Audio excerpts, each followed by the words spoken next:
pee because I don't want to have to get up and pee later. So I think that's a chicken or the egg problem as well, that if you're waking up and then peeing, that's different than having to pee and waking up. So that's number one. Second thing is, when you get up in the middle of the night to go pee, don't turn on the light. Because what happens? You turn on the bathroom light, they're usually really bright. You have just told your brain that it's morning. And now it's going to be harder to fall back asleep. So keep night lights. You don't want to trip over things and break anything, but at the least amount of light possible if you do have to get up in the night to let out the dog or pee or whatever. Okay, I've got a couple more here. Why do so many people get scripts for benzos when they are habit forming with dependency risk? Why is that? Dr. Stephen Stahl, who's one of my mentors, a psychiatrist in San Diego, he says benzos are the dirty little secret. That you ask doctors, how many benzos do you use in your practice? And everybody says, oh, no. But yet, zillions are written every year by all of us, myself included. So, there are old friends, they work, and most people don't get into trouble with them. Some people do, and those are the ones you remember. Is long-term use of Ambien, Sonata, Lunesta safe? I think so, yes. Lunesta has the best data, but Ambien's been out 12 years, and we've had people on it for 12 years who have done fine. Whether or not they're eating or shopping in the middle of the night, that's another question. But it still works, they still sleep with it, and they haven't had any tremendously horrible things happen to them, although the research doesn't support that. What do you recommend for night jumps, those muscle jumps? Not just 1 or 2, but 20 to 30 at times. Jump just as falling off to sleep. That's called myoclonus, your muscles jumping. And if it's a problem, this is a good case for a benzo. We use clonopin, clonazepam for that myoclonus. And certainly that can interfere with sleep, so that may be a reason to use a benzo. But can you use it all the time? Can you Sure. use benzos all the time? Sure you can. The risk of using benzos all the time is that you become physically dependent upon them. What does that mean? That means if you use them consistently and then you stop taking them, you are not going to be a happy camper. So you don't stop them all of a sudden, you taper them off. Yes.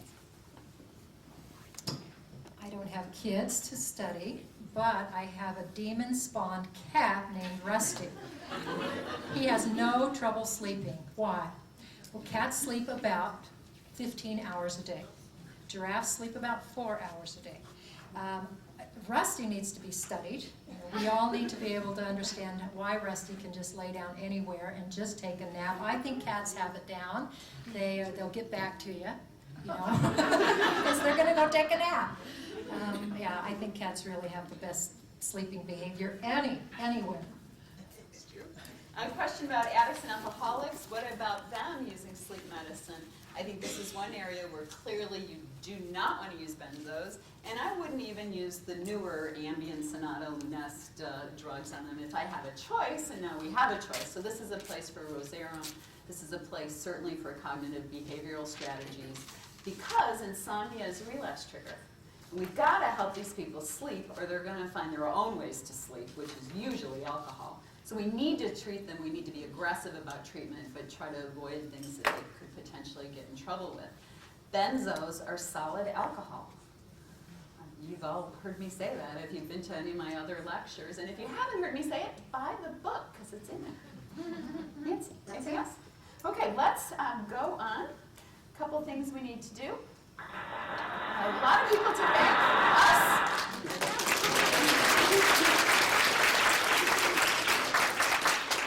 I want to thank Nancy, because Nancy really got us started on the sleep journey, and Nancy's famous quote is, "Sleep rocks." And that's a sign in our office, thanks to Miss Nancy Nadolsky. So Nancy, thank you. Thank you. And then all the gals we work with at Foothill Psychiatry, but especially this one, Jana Thomas, who did all the work today and all the work for the last 3 months on this program. And she's out there, and please thank her. She does an amazing job at keeping Nancy and I organized and keeping you all happy, which is not an easy task. Thanks. Thank you. Thanks again to our corporate sponsors, Seprecor, who makes Lunesta, Sanofi, who makes Ambien, Takeda, who makes Rosarum, and Forest, who doesn't make anything relevant to this discussion. Then, thanks to Jim Howell, who's our awesome AV guy. And Jim Howell was the 1963 and 1964 Idaho State Debate Champion. Yay, Jim! And then the man behind the camera, Russ Howell, no relation, who is a two-time world skateboarding champion. Right here in Boise, Idaho. And Mike, who I didn't know was going to be here, so we thank Mike too. Then I give huge thanks to this Stanford guy. So that's Stanford. This is the guy. His name is Lawrence Lessig, and believe it or not, he's a lawyer. He's a law professor at Stanford, and he has taught me more about using PowerPoint than anybody. And I thank him because I think it's an awesome show. So thank you, Dr. Lessig.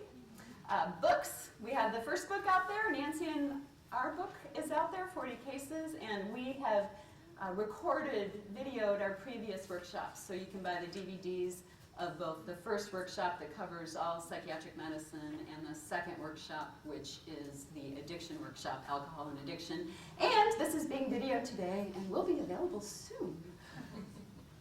So that's the website, leslielunt.com, and thank you so much for coming. You guys are great, as always. What's the next workshop going to be?